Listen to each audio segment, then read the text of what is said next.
Bonjour, bonsoir les amis.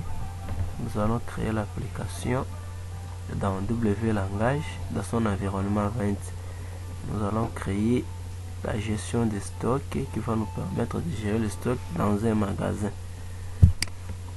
Gestion des stocks, des produits dans un magasin via Windows 20, réalisé par l'ingénieur Jonathan Kidi Chutiune et le Product Swantuji, développeur des applications. Dans la première partie, se consacre dans la création du projet, et deuxième partie, création de l'analyse, troisième partie, création de l'interface, quatrième partie, création des requêtes, cinquième partie, création des codes d'état de sortie, sixième partie, création des groupes d'utilisateurs, login, création, septième partie, création de setup. Sans plus tarder, nous allons placer notre environnement Windows 20. Nous allons mettre les mots de passe.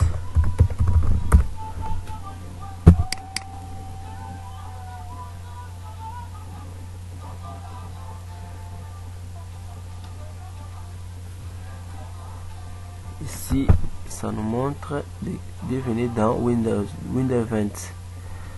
Ici, si nous voulons créer les projets, c'est ici que nous allons double-cliquer. Ici, si nous double-cliquons, ici nous allons ouvrir les projets existants. Ici, si vous ouvrez un exemple, si vous voulez suivre l'exemple afin de créer votre application, vous allez ouvrir un exemple ici, de suivre les exemples un tout petit peu, ça va vous ramener de créer votre propre application.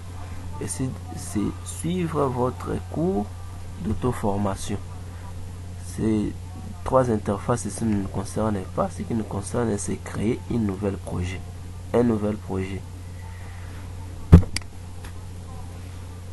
Ici, ça nous montre de créer l'application Windows ou Linux.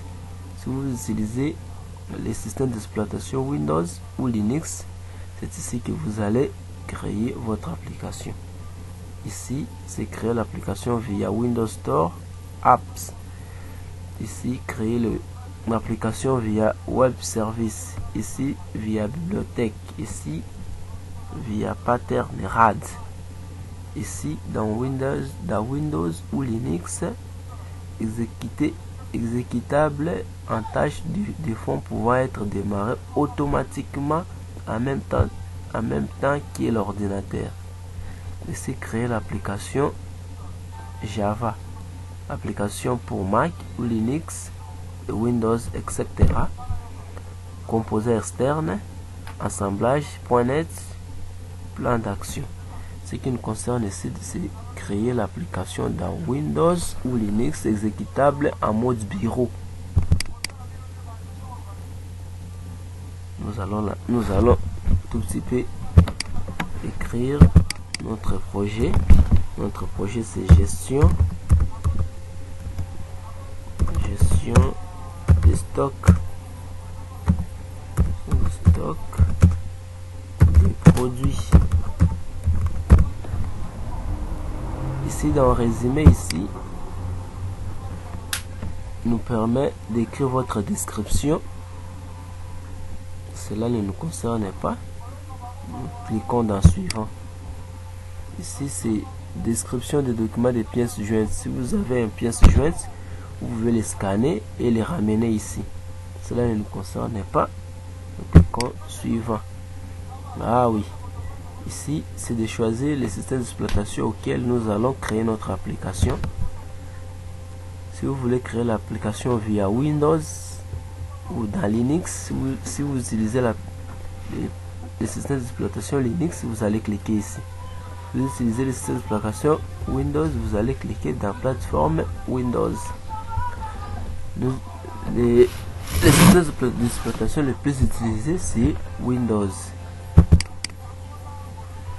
Description des plateformes. Choisissez le mode exécutable de votre application. Ici, vous allez choisir l'exécutable de votre application. Si vous cliquez dans Windows 32 bits, ici c'est exécuté et ça fonctionne dans Windows 32 bits et 64 bits. Si vous cliquez dans deuxième position ici, s'exécuter rien que dans 64 bits. Ici, nous allons cliquer dans exécuter dans 32 et 64 bits. Ici, nous mettons suivant. Ici, gestionnaire des sources JDS. Suivant aussi. Ici, utiliser les chartes de programmation. Nous disons oui. Utiliser les chartes de programmation. Ici, ça nous demande de choisir les chartes graphiques. Nous allons choisir les gabarits ici. Moi, je préfère mieux choisir, c'est beaucoup. Choisir si je vais choisir je vais choisir Media Player. Choisir oui, Media Player. Media Player. Media Player. Même Media Center. Nous disons suivant. Ici, utilisez les chartes IHM. Si vous voulez que votre interface s'affiche dans ces nombres ici, c'est rien que vous. Moi, je préfère mieux d'utiliser ce qui vient par défaut. Nous disons suivant. Ici, c'est de choisir les langues et les monnaies. Si vous voulez choisir les langues de votre tribu, ou l'application va vous demander aussi de coder dans votre tribu. Si vous cliquez ici dans ajouter, ça va vous montrer tous les pays qui est ici. S'il n'y a pas votre pays, si vous allez ajouter dans les langues que vous êtes amusé de coder avec ça. Si vous choisissez par défaut ici, je vais choisir anglais. Suivant, vous allez voir aussi anglais ici, je le sélectionne. L'application va me demander aussi de coder en anglais. Mais moi, je préfère de laisser le français qui vient par défaut. Ici, je vais supprimer. Je vais choisir, je vais mettre les monnaies que je vais utiliser. La monétisation, c'est en francs congolais. FC. En CDF. CDF. Suivant. Ici, c'est une demande de choisir de choisir les fenêtres, les saviez-vous. Ici, je dis non, parce que si je mets dans oui ici, lorsque je vais installer mon application, ça va demander de faire suivant, parce que ce tableau aussi va afficher. Nous disons suivant. Ici, ça nous demande de créer une nouvelle base de données. Nous disons oui, créer une nouvelle base de données. Ah oui. Information générale, nous disons suivant. Nous disons suivant. Ici, ça nous demande de créer juste l'application d'un HFSQL classique, ou soit de créer d'un SQL Server, Oracle, MariaDB, AS400, Sybase, dans XML, dans SQLite, ici dans Access, dans Excel, dans DBase 4, ici dans Clipper 5, ici dans l'HTML. Ce qui nous concerne, c'est de créer l'application dans HFSQL classique, pas dans HFSQL classique client serveur. Non, c'est de créer ici dans HFSQL classique. Ici, j'ai fini à créer l'analyse. J'ai fini à créer le projet. On me demande maintenant de créer l'analyse. Là, nous passons dans notre deuxième partie, création de l'analyse. Ici, nous allons créer notre nouvelle fenêtre. ici nouvelle description d'une fiche de données. Nous allons donner le nom de notre table, de table client. Ici nous disons un client, nous disons suivant. Ça nous demande aussi ça demande encore si nous voulons créer l'application de HFSC classique. Nous disons oui. Suivant. Ici l'idée, ça vient automatiquement l'idée du client. Ici je vais le renommer, de mettre ici tout simplement l'idée des clients. Si nous allons créer les noms du client, le nom du client,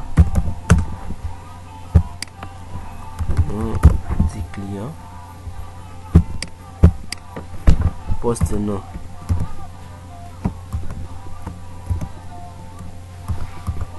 le poste nom du client,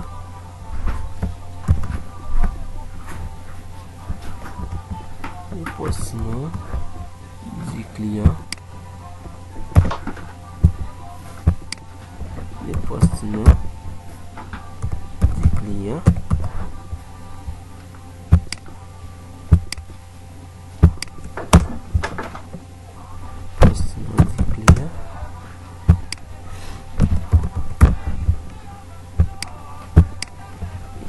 prénom du client, prénom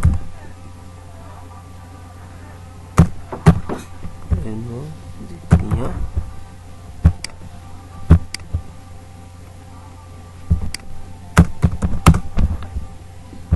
prénom du client, ici genre ou sexe du client, genre ou sexe du client, ici la nationalité, l'adresse du client, l'adresse,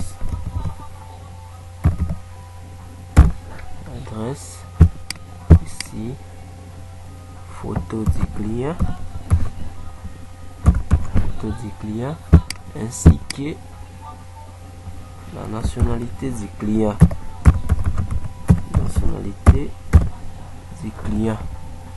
ici nous allons mettre la taille. Il y a d'autres noms qui contiennent beaucoup de caractères. Ici nous allons mettre la taille 100. Le poste nom aussi la taille à 100. Il y a d'autres postes noms qui contiennent beaucoup de caractères, même les prénoms. Ici nous allons maintenant mettre le type. Ici c'est le type, nous disons c'est le type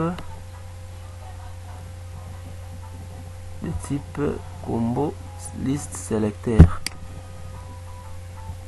Nous allons choisir le combo liste civilité. Nous disons oui. Ici nous allons venir ici pour tout petit peu mettre genre. Ici nous allons mettre dans contenu initial, nous allons mettre masculin, 3 points, masculin, féminin,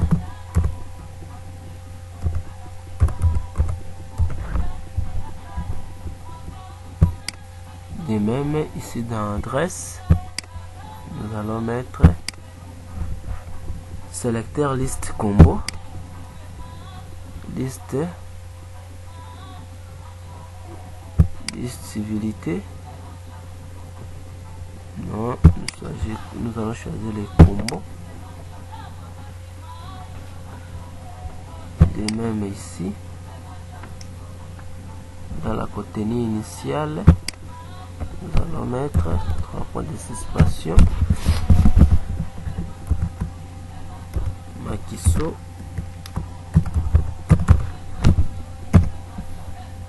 Chopo.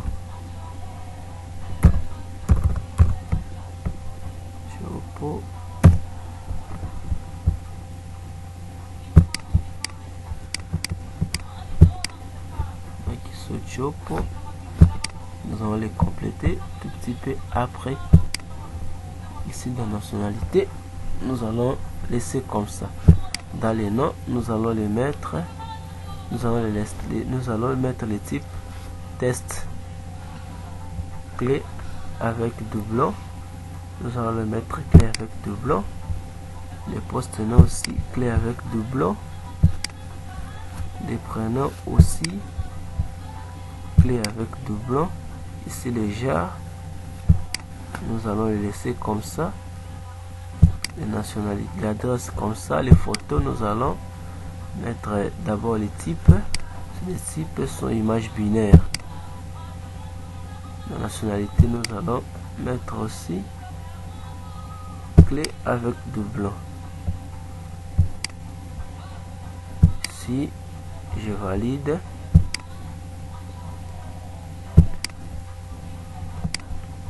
Ah oui, on a créé notre première table qui est les tables clients.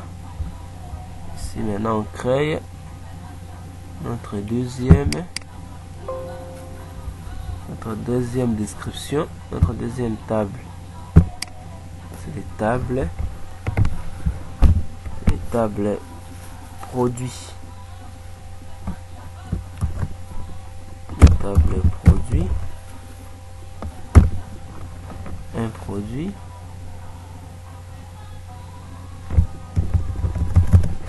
Table produit suivant. Ça nous demande encore si nous voulons créer dans HFSC classique. Nous disons suivant. Ah oui, l'idée ici ça vient automatiquement. Là, je les renomme. Ici je laisse seulement ID. Ici je vais mettre quantité, code prod, désignation prod, désigne prod, désignation produit, désignation produit,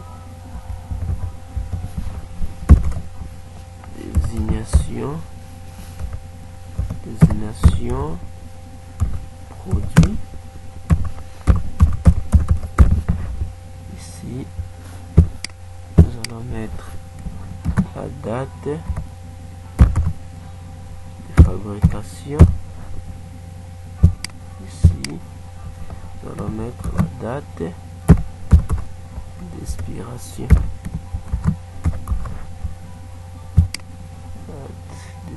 Ici date de fabrication, nous allons écrire en toutes lettres date de fabrication.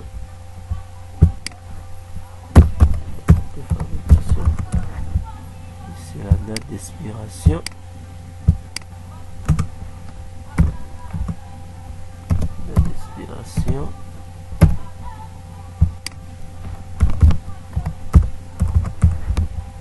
Ici nous allons choisir désignation des types. Nous laissons des types test. Ici date d'expiration, nous allons mettre des types date. Ici la date aussi d'expiration, nous mettons des types date. Désignation prod, nous mettons clé avec doublon. Disons suivant. Nous validons. Nous avons ici des tables. Nous allons créer aussi une autre table qui est les tables commandes.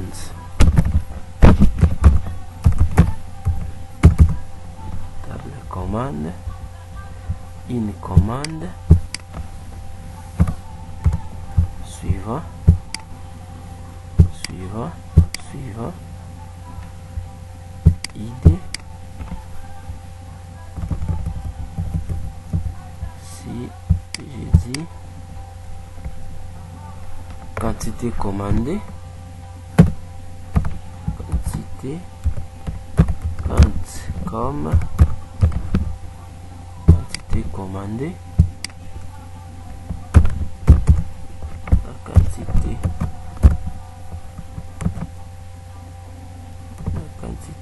commandée, quantité commandée,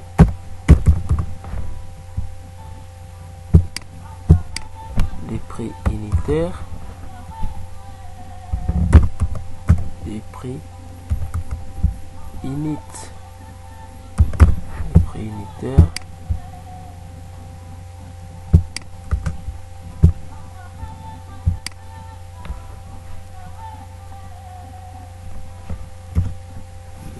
unitaire,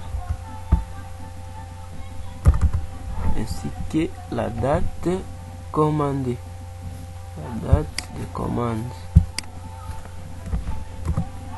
date comme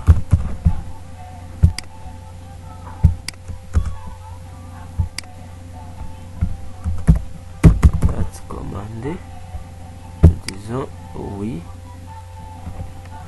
Ici, nous avons 3 tables. Ici, nous allons créer les liaisons, c'est-à-dire de créer les relations.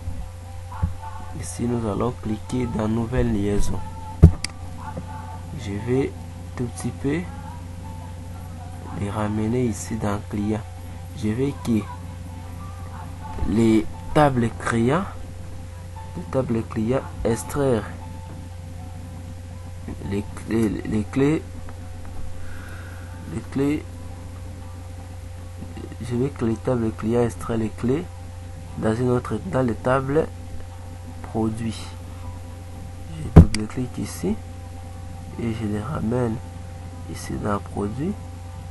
Je les double-clique ici. Ici, ça nous montre des cardinalités. Nous disons suivant, suivant, suivant, suivant, suivant. Ici, je vais que les tables produits cèdent sa clé dans la table commande. Ici, nous allons mettre